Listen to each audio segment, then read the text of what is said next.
Mga igan, kung balak nyo mag-ulam ng gulay, dagdagan ng budget dahil mahal pa rin ang ilang gulay sa palengke.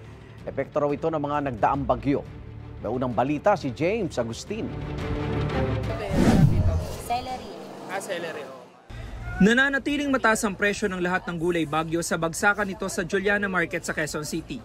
Gayunman kung ikukumpara sa presyo nitong weekend, matapos ang pananalasa ng bagyong Dante, mas bumaba na ang mga presyo.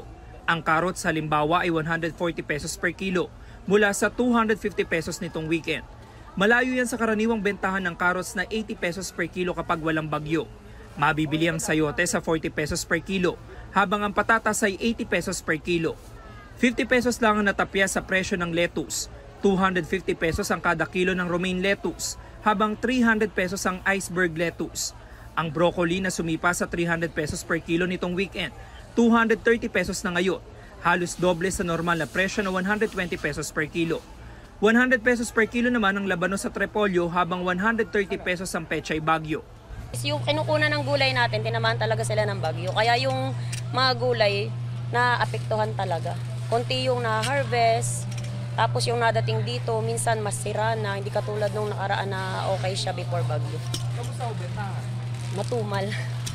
Mahal kasi ng gulay, pero bumaba naman kahit konti.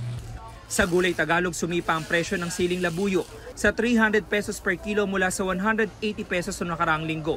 Mabibili ang talong at ampalaya sa 120 pesos per kilo.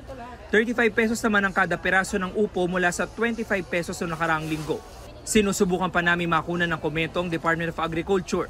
Nauna na nagsabi na sa kabila ng mga nagdaang bagyo, wala raw inaasahang malaking pagtaas sa presyo ng mga bilihin lalo't karamihan sa mga nasalanta, mga katatanim lang. Ito ang unang balita. James Agustin para sa GMA Integrated News.